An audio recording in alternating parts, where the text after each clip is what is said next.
was to get fired by Plymouth Argyle. It also produced one of the greatest opportunities I've had, and that was to go to Canada, which we did shortly after our time here. Went on a 4-month contract for the rest of the season. Been there ever since. They can't get rid of me. But it's a great pleasure to come back to Plymouth. I'd like to talk about Canada because you have been so innovative in your career in many, many ways. Going back to the early part of the 1970s, with that great career that you had surrounded by top people in football, what was the attraction in Plymouth? I needed a job.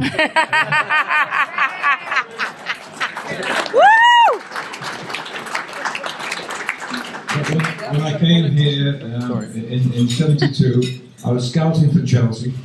Ron Seward, the old Blackpool manager, was the chief scout there. So I was doing some scouting work for Chelsea. I was also had been appointed as the England youth team manager, coach. John Pedalti was one of our players, did a great job.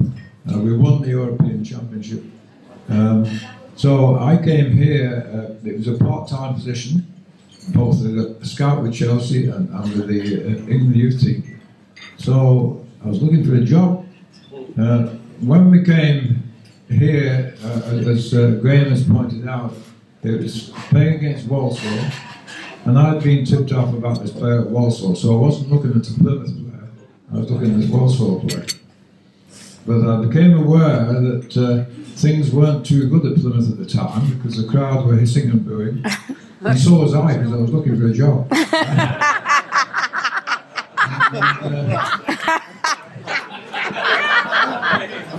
Ellis Stuttard was the manager, and we became great friends.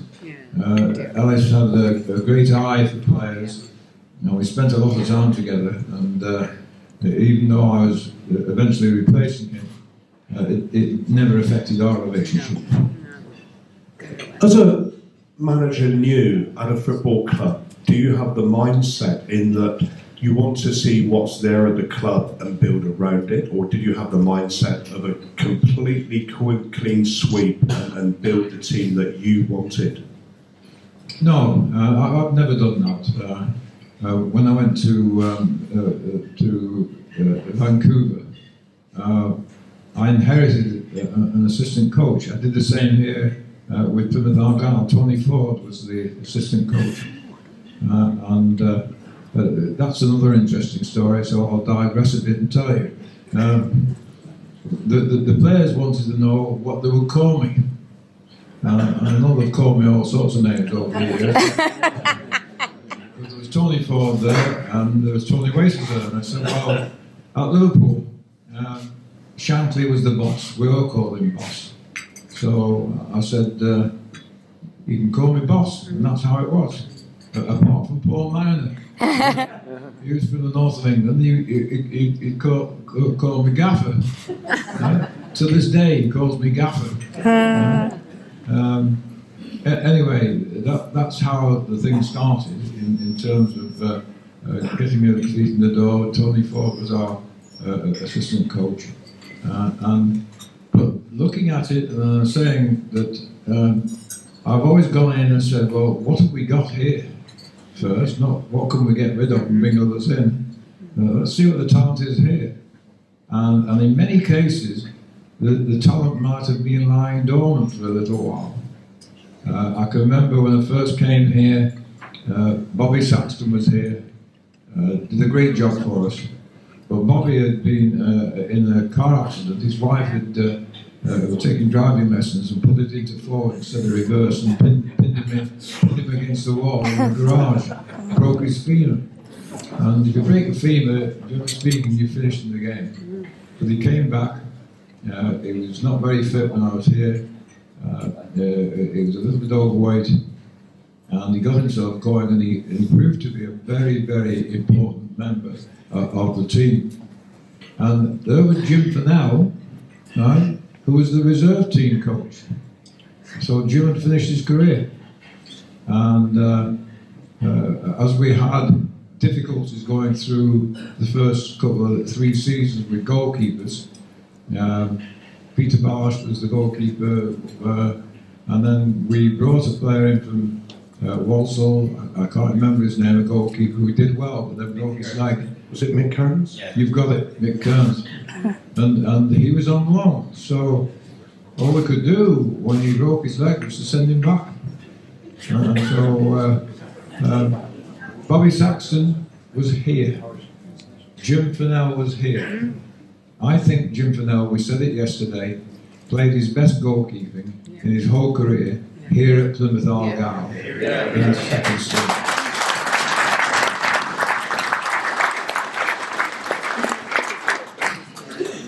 When you settled into the role of manager at Plymouth Argyle, when did you have the first inkling that you were onto something special, that you were building a team that could win promotion out of a division, to be fair, that you weren't all that familiar with?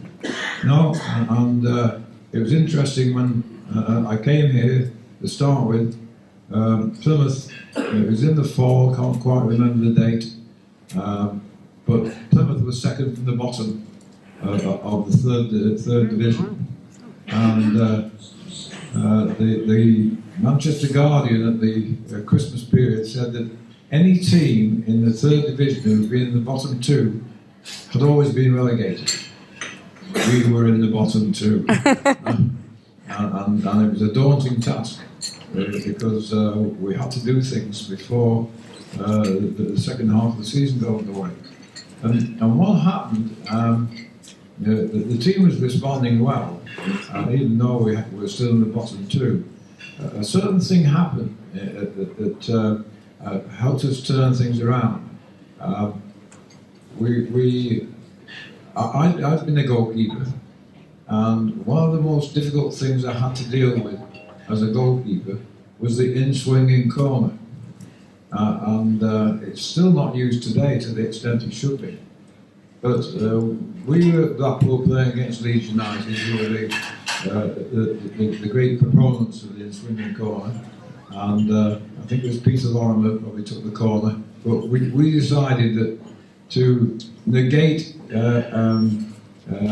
Big Jack Charlton, that we'd bring in our central striker for the corner, Ray Charming, to mark him.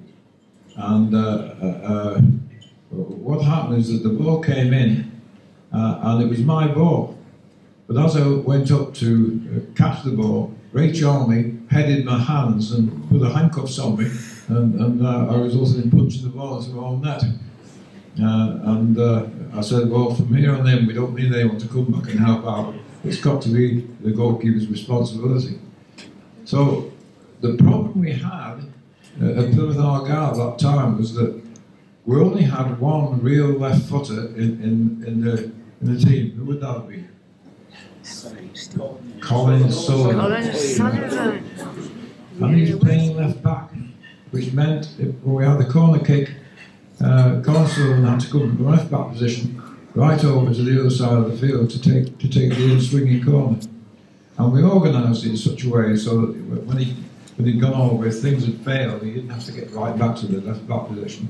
We filled in for him. But that was the turning point, because I think we scored 10 goals from corner kicks between then and the end of the season, and ended up in the Watney Cup, which was for the team in each league that scored the most goals. It was played pre-season. So one little thing helped turn things around. And memories of the Watney Cup last week, because Gordon Banks, who had recently been involved in the car accident, opened the bar of the new VP club when Stoke City came to Plymouth Argyle and announced officially his retirement the following week. But that Watney Cup was something that you wouldn't get in football now. Too much football. No, it was great for us that season to avoid relegation in quite a spectacular way, because the success we had in the second half, and then go to the Watney Cup. Gordon Banks featured very highly in my life because I was rivaling him, not for very long, incidentally, but I got 5 caps for England, and I got Gordon out for a couple of games, but not for long. Because once he established himself, he had his 14th, 15th, 16th game, got confident and competent. But the other thing is how life comes back to not haunt you, but to help you. When I went to the Vancouver Whitecaps after being let go by Plymouth Argyle, let go is a polite way of saying first game we played in Vancouver was against Fort Lauderdale, and there in goal was Gordon Banks, one-eyed goalkeeper, after he'd had his bad accident, and he must have been 38 or 39 then. It didn't affect his performance to any great extent. Wow. And so, Gordon Banks has been one of the great goalkeepers in the world.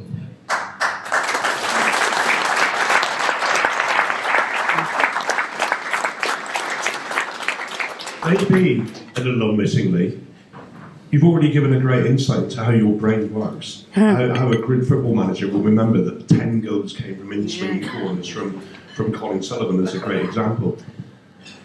I remember when you arrived, I was a kid, you arrived at Plymouth Argyle and you put a different mindset into the way supporters looked at the game. Your programme notes went on for 2 pages most weeks because you were giving insights into coaching, how players should be taught and treated, and you weren't afraid to have a go at the legal authorities in your programme notes as well.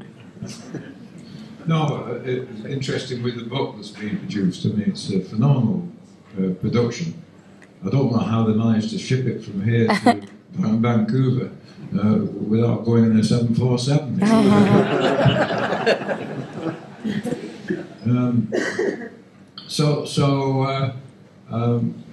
The publication and all the stuff, I've not been right through it yet. And my wife has read through it twice. And it's there for reference, and I'll ultimately complete the course, but I haven't done it yet.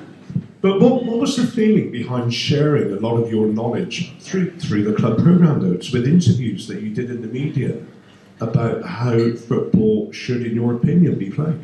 Well, the supporters are as much of a team as any key player.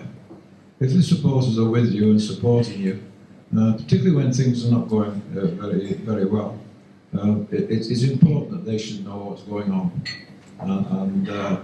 It's a pretty well an open book policy here. I think the Plymouth Argyle fans are true fans. There's always a great atmosphere. I enjoyed it yesterday. Sat there at the bottom behind the goal. I've never been in that situation once again. So I couldn't tell you much about the second half goals. We're a long way from the action. But it's important that the fans know what's going on. I think a lot of people here, especially those that remember your team, would love your view on Verde Godwin, who was the scout in the northwest of England that saw a certain Paul Mariner, 19 at the time, I think, playing for Chorley, and then you took him on a pre-season tour of Cornwall. Well, Verde Godwin was almost like a father to me. I came out of national service. I hadn't been offered a contract as a professional player because I never thought it was good enough. Paul went through some of the same thing at 19. Because every club in Lancashire that I looked at him. Verde took me to play for Macclesfield. So he was the chief lifeguard at the time on Southport Beach. That's why I become a good runner, because the tide at Southport goes out about 1.5 miles. So we spend half your time chasing the tide. But Verde got the ball out, we'd be on the sands there, and never saw me play in a game, but took me to Macclesfield, where I played with professional players. And then he took me to Blackpool, because he knew Ron Stewart, the manager, very well. And I signed as an amateur with Blackpool. But with Paul, he'd watched him. Chorley's only a 20-minute drive or so from where Verde lived in Southwood. And he said to me, "You've got to sign this player." And I said, "Well, we'll have a look at him." And he said, "No, you've got to sign this player." He looked at him, he knew at that time what he was. And even though, Paul had to come here and try out, and he was saying the other day, at half time, having scored 2 goals, he's pulled off. Isn't that right, Paul? And then the next game, he scores 2 goals, and he's pulled off again. And the third game, he scores 1 goal and doesn't get beyond half time. And Paul's saying, "What's going on?" Well, I was playing the game to get the price of Paul Marner down.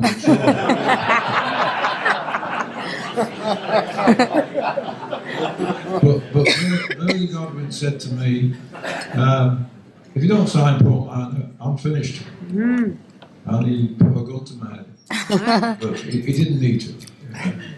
Because wherever I went, I took Verde Godwin with me. I worked at the Liverpool Football Club. And we brought him on the coach, on the scouting staff there, brought him to Plymouth Argyle, took him to Vancouver Whitecaps. Peter Thursday wasn't a bad player, but Verde spotted him. I signed Bruce Grobbler for Vancouver Whitecaps, and it wasn't Verde Godwin that made the initial assessment. What happened with Bruce Grobbler is he'd gone to West Bromwich Albion, and he was trying out from there. He was from Zimbabwe, playing in the South African League. And some of you will remember John Creighton. Didn't spend long here. I brought him here, and then the club got rid of me, so poor old John had to stay here on his own. But I came back for him to take him to the Vancouver Whitecaps. John Creighton was still living here, had a house here, even though he was playing in Vancouver for his first season. And we still had a house here at Modbury. And what we'd do, because the season there is a spring-summer season, get back at the end of the summer, and you've got to, all of the winter to go out. So I used to do my scouting here from Modbury. And on this particular day, a friend of mine, Bill Asprey, who had taken the coaching course with at Lewishall, rang me up and he said, "There's a goalkeeper at West Bromwich Albion who's not going to be kept. They don't think they can get a visa for him. And he's going back to South Africa. You should have a look at him." So I got a hold of Bruce Grobbler and arranged through Tommy Doherty, who was at Derby Gaunt at the time, to go to the training ground. And got hold of John Creighton, and said to John, "We're going to try out this player. Come with me, we'll go to Derby, drive to Derby," and then we went on to watch the player at Burnley. Well, Bruce Grobbler, when he came out, I was firing in crosses. John Craven was there, had the shooting heading off, but flying high above John Craven was this incredible goalkeeper, Bruce Grobbler. And that was the tryout. We didn't look at anything else. We said, "Let's get you to Vancouver." And we didn't see him playing the game. Verde didn't see me playing the game before he took me into professional soccer. Sometimes you see something and it's unique, and then you realise you've got to have it. So coming back to Bruce Grobbler, we got him on loan to Crewe Alexander for the winter, and Verde tracked him down. So Verde tracked Paul down, right? Some people have an eye for players.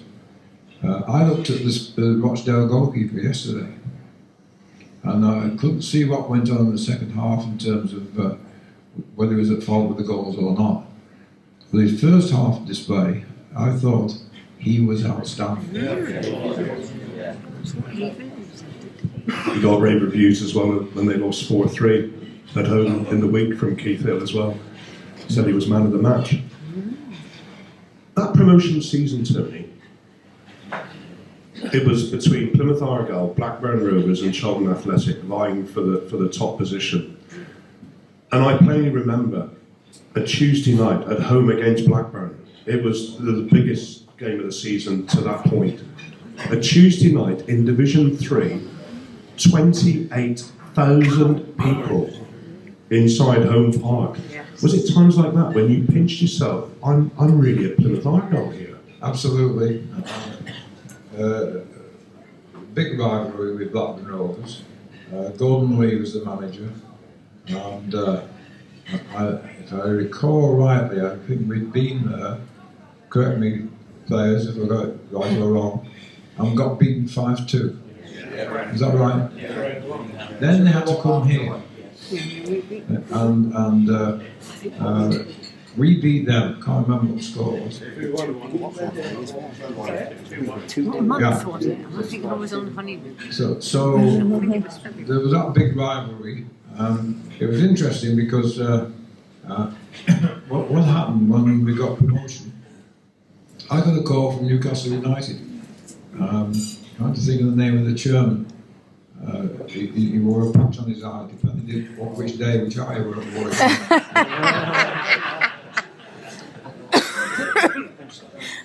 I can't remember, but I met with him at Torquay about going there as the manager. But in fact, they took Gordon Lee. And he went to Newcastle, and then from Newcastle he went on to Everton. We're getting a little bit distracted in what we're saying. You're in charge. So it's fine, because this is just educating us. So I think it is about educating players and keeping everyone on the same page in the game, which is always a challenge from a manager's point of view. The most important place is the locker room. The dressing room, locker room, that's why it's been in Canada too long. The dressing room, that atmosphere has got to be right. You've got to have the right relationship with your board of directors. That's not easy, as I found. But it's also very, very important that you keep the supporters in the picture. I know it was Billy Paul that took the headlines, and when they scored 43 goals in one season, it's hard to put the headlines elsewhere. But I know that you would say, you look at the other players here today, it has to be a team ethic. Without the rest of the team, those 43 goals probably wouldn't have happened. Right. No, it's absolutely a team game, and one weak link does put you in jeopardy. So you can't afford to have two great strikers and an inefficient back four. It doesn't work. After promotion, you look at that fixture list, it would frighten a lot of people. A club going from Division 3, yes, it was Division 2. There were household names in terms of the clubs, the managers and the players as well. How big a step up was that? Yeah, it was a big step up, no doubt about it. One of the interesting things was the run we had in the League Cup. Thank you for saying that, Tony, because I'm always on about it. I wrote to the Herald about those 3 away games to First Division side Premiership now. Nobody, I don't think, has ever done it. Thank you so Burnley, much. Queen's Park Rangers and Birmingham. Correct. Yeah. Manchester City, Well, where we just... the approach, and some people were nicknaming me Captain Video, because we'd shown video of the opposition. We were going to play away at QPR, play away at Birmingham City, play away at Burnley. And you know, these players have got reputations and names.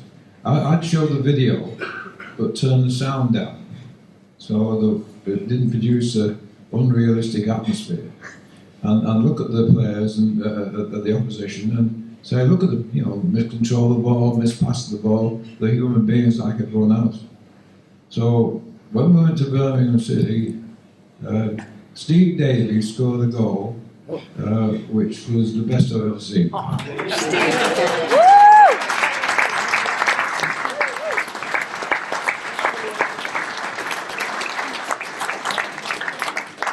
Unfortunately, they didn't capture it on video. So we can't see it today, but how far out of goal was it, Steve? 5 yards. 35. It was near the halfway line. And a long ball which you controlled and turned and hit. It was phenomenal. But what had happened, we'd managed to get within the team environment a belief that because they were top teams, that we needn't go there as underdogs. And we didn't. And even coming to the semi-final here, when we played the first leg here against Manchester City, I think we probably got 29,000 people there. On a Wednesday afternoon. Wednesday afternoon, yeah. Right, exactly. Everything was in the afternoon that time. It was a power strike. And we tied 1-1 before going back to Manchester, and then we lost 3-1. Was it 3-1? It was interesting because when we were going through that run, making sure I got my dates right, we played Manchester United in the FA Cup. Tommy Docherty was the manager. And they said because of what we were doing in the League Cup, that Manchester United were the underdogs to Plymouth Argyle. And it was Lou Macari in a 1-0 win. Yes, Yeah, that's 1-0. correct. Yeah. But that cup run, and I'm so glad you mentioned that. We're going to talk about the cup run. In that, do you think an advantage you and your team had, because you were third division, you didn't get the weekly national media attention? I think 2 of the games were broadcast the second half on Radio 2 from somebody on the end of a telephone. But it was back page national newspaper headlines. But do you think, tactically, the awareness of Plymouth Argyle wasn't there because we were tucked away in the third division at that time? Yeah. And no doubt about that, because what we were finding, as we had success in the League Cup, we were having less success in the league because other teams were made aware of what we were doing, whereas when we were playing the big teams, they weren't really aware of us, so they were a little bit vulnerable. I'd love to talk about Vancouver because I think it should be appreciated, if you don't already know, that when you went to Canada, you formed your own company, coaching, you spread the knowledge of coaching, you embraced something that was brand new at the time called the internet. You put up your own website, putting coaching tips on a website. I'd never known anyone do this before. And it's still going. I mean, we've had over 300 clubs, and clubs in the North American terms. I help a club out still in Vancouver, Cliff Avenue United. We've got 2,200 players in the club, and we've grown it from 1,500 to 2,200. And we have an internet program called Bite Size Coaching, and it's really aimed very specifically at the mums and dads who are coaching in North America, because that's the situation now. The community clubs like Cliff Avenue United, 2,200, so we've 30, 40, 50 coaches there, most of which have not played the game, most of which have not been trained as coaches, and that they get pushed into the job. If you don't coach, we might not be able to have a team. So we ended up initially with my wife doing most of the work. We published over 20 coaching books, principally for the parent coach. How to coach 6-year-olds, how to coach 5-year-olds. We have a program called 1 with 1 that goes on. 1 with 1 starts at 3 years of age, would you believe? Right? And the 1 with 1 is that the young kid has to be accompanied by mum or dad or an adult to get the first kicks in the game, because for long enough, all over the world, and even here and in North America, the kids were playing 11 versus 11 at 6 or 7 years of age, which is ludicrous. One ball shared by 22 players, so we scaled everything down to get to smaller numbers. In the 1-with-1, they don't play a game, they're not ready for it. The next stage they go is to play 3 versus 3. As looking at it from a professional soccer player, from a professional coach's perspective, the 3 is the unit. I'll tell you a little story that happened with me. I found when I decided at Blackpool that I was not going to continue, I was going to go and coach. They said, well, if you want to coach, you can take the apprentices out coaching. We only had 5 of them. So, as all professionals know, Billy Rafferty would be, well, I'm looking at him now. At the end of the practice session, what will you do? Yeah. Go for the fitness one. All right, before the very end then. Before the fitness one. Before the fitness. He'd want to play the game. Right? The pros want to play. But I'll tell you what the pros wouldn't do. If you brought, 22 professionals from Plymouth Argyle together at the end of the session, they wouldn't choose to play 11 versus 11. Yeah. Because there's 22 players sharing a ball. Right? They'd play a 6v6 and a 7v7. And players want to play, but you've got to scale the game down to the abilities of the players. So I go to Liverpool Football Club as the youth coach, and what I did on a Wednesday, I had our little World Cup, and what we'd do is we had about 18 players split up into 6 teams, and we'd play a round robin. Well, Bill Shankly, who never missed anything, he didn't run the sessions, he'd just be jogging around, keeping fit, but watching every move that he made, came up to me one day and said, I want you to do this for the whole of the club.